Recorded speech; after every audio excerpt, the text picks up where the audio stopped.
Dear students, in this video we will discuss the third part of the poem Dover Beach. इसकी 9 to 14th line हम इस part में discuss करेंगे और first 2 parts में मैंने इस पोएम का बैकग्राउंड और इस पोएम का जो चित्रण है, जैसे कविता शुरू की है मैथ्यू आर्नल्ड ने, वो मैंने आपको बता दिया है। तो फर्स्ट और सेकंड पार्ट जो है वो एक्सप्लेनेशन के व्यू पॉइंट से उतना इम्पोर्टेंट नहीं है, but if you have to write the central idea और the critical appreciation of this poem, अगर वो लिखने को आता है तो उसके लिए आपको, इस कविता को समझने के लिए दोनों पार्ट इम्पॉर्टेंट हैं, क्योंकि उनको अगर आप अपने क्रिटिकल अप्रिशिएशन में या सेंट्रल आइडिया में शामिल नहीं करेंगे तो इट विल सीम इनकम्प्लीट। तो इस कविता को आप समझ नहीं पाएंगे पूरी तरह से अगर फर्स्ट और सेकंड पार्ट जो है वो आपने नहीं सुना है। थर्ड पार्ट भी इसी तरह का है, जिसमें एक्सप्लेनेशन के व्यू पॉइंट से ये उतना इम्पॉर्टेंट लाइंस नहीं है, बट एज आई सेड कि कविता को समझने के लिए बहुत ज़रूरी है। और क्योंकि आपको क्वेश्चन अटेम्प्ट भी करने होंगे, इस पर क्वेश्चंस भी आते हैं, तो उनको आप बेहतर तरीके से कर पाएँ, इसके लिए भी आपको ये स्टैंजा जो है वो समझना जरूरी है। तो let us see the lines. Listen, you hear the grating roar of pebbles which the waves draw back and fling. At their return up the high strand, begin and cease, and then again begin with tremulous cadence, slow, and bring the eternal note of sadness in. Second part में जैसा मैंने आपको बताया था कि the poet is sitting at the Dover beach at night. रात्रि के समय जो कवि हैं वो डोवर बीच नामक स्थान पर बैठे हुए हैं, and he is a little sad, but still he is enjoying the night sight of this beach, और रात्रि में जो वहाँ हवा चल रही है उसका भी आनंद लेते हैं। and he wants to enjoy it with his beloved, अपनी प्रेमिका के साथ जो है वो उसको प्रेमिका से मतलब यहाँ सिर्फ प्रेमिका नहीं, it could be his life partner also, his wife also, जिसको उन्होंने आगे हम देखेंगे उन्होंने उनको लव कहकर भी संबोधित किया है। तो यहाँ आगे वही बात हो रही है। He sing listen you hear the grating roar, he is addressing his love, his beloved. उनको कहते रहे हैं कि डू यू लिसन, क्या तुम सुन रही हो, देखो सुनो ये कितना सुंदर दृश्य है। You hear the grating roar, क्या तुम सुनती हो, क्या are you paying attention. Roar होता है जनरली हम कहते हैं रोर शेर की दहाड़ने की, यानी जोर से कोई जो साउंड होता है उसको हम रोर कहते हैं। शेर को दहाड़ने की आवाज़ होती है, या कभी कभी लिटरेचर में फिगरेटिव लैंग्वेज में बादलों की गरजने को भी रोर, यानी कुछ जोर से जो आवाज़ होती है उसको रोर कह दिया जाता है, ROAR। और ग्रेटिंग वैसे तो ग्रेट कहते हैं हिंदी में कद्दूकस करना, यानी कोई बड़ा कोई चीज़ है जिसके छोटे छोटे एक जाली जैसी किसी सरफेस पे if it is rubbed against it, तो it is scrubbed into slice very little pieces we can say. तो वो ग्रेटिंग, अब वो ग्रेटिंग क्यों कह रहे हैं यहाँ पे, तो क्या रगड़ा जा रहा है, क्या हो रहा है।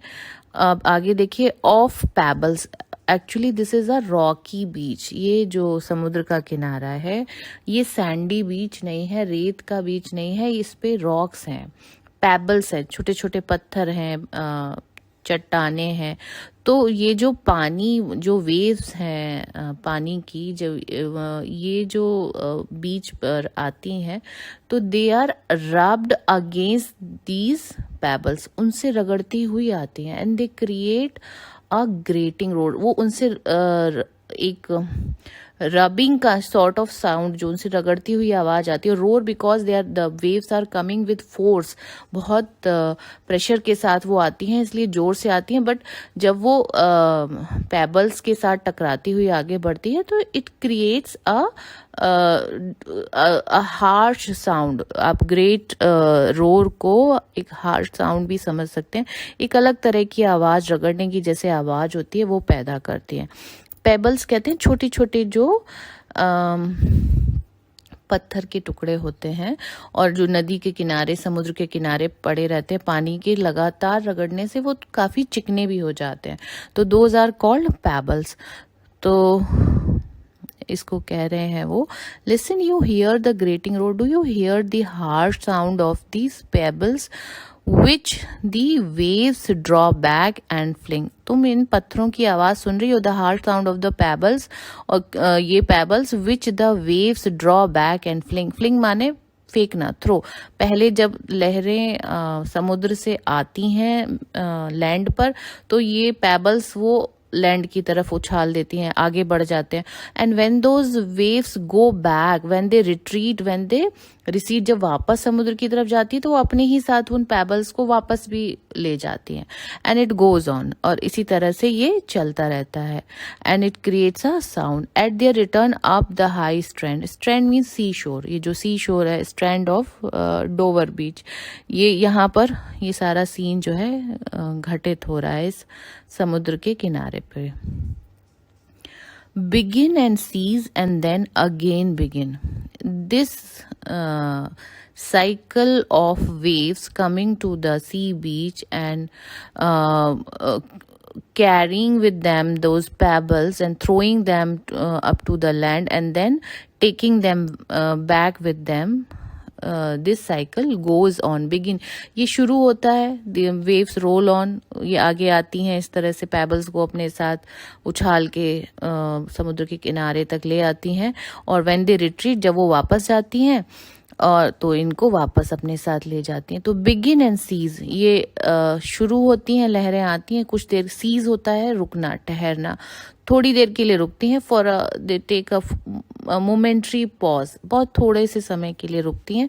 एंड देन अगेन बिगिन, और तो जब रुकती हैं और फिर वो वापस चली जाती हैं तो वो पेबल्स भी वापस चले जाते हैं. एंड अगेन बिगिन, और फिर when they come back तो सेम, फिर वही the same cycle is repeated. तो इस तरह से it goes on like this. और इसके साथ में क्या होता है, with tremulous cadence, ये एक तरह का म्यूजिक, क्योंकि पत्थर से टकराकर वो पानी की भी एक रसलिंग साउंड होती है, वो भी ध्वनि एक उत्पन्न होती है. और ट्रेम्यूलियस यानी एक वाइब्रेटिंग, क्योंकि पत्थर है, पत्थर से टकराती हुई आती है, तो it creates trembling, vibrating, gentle sound. एक ध्वनि जैसी उत्पन्न होती है, क्योंकि पत्थर जो हिलते हैं, आगे आते हैं, पीछे जाते हैं, तो उनका भी एक ध्वनि होती है. एंड इट ब्रिंग, इसके साथ में फिर क्या होता है, and bring the eternal note of sadness in. इस सब से क्या हो रहा है, कोई कवि हो सकता है जिसे इसमें बहुत सुंदरता प्रतीत हो, उसको बहुत अच्छा लगे ये दृश्य, लेकिन आर्नल्ड के मन में कैसी भावना आ रही है. अब यहाँ से पोएम की फिलॉसफी शुरू होती है. And bring the eternal note of sadness. Eternal जो हमेशा बना रहता है, जो कभी खत्म नहीं होता. नोट का मतलब आप यहाँ समझ सकते हैं भावना, नोट का यहाँ मतलब है इमोशन. तो it creates never ending emotion of sadness, एक उदासी की भावना. सैडनेस मेलंकोलिक इमोशन में एक आपको अलग शब्द दे रही हूँ, MELANCHOLIC. It creates a emotion of melancholy, या it creates a melancholic emotion, ये भी आप कह सकते हैं. तो एक डिफरेंट वर्ड है. तो वहां बैठकर दृश्य बहुत सुंदर है, लेकिन कवि के मन में एक उदासी की भावना उत्पन्न हो रही है. अब वो क्यों हो रही है, अभी इसको हम आगे के पार्ट्स में डिस्कस करेंगे. अभी इसको यहीं तक रखते हैं. आई होप आपको ये कविता समझ में आ रही होगी. Thank you very much.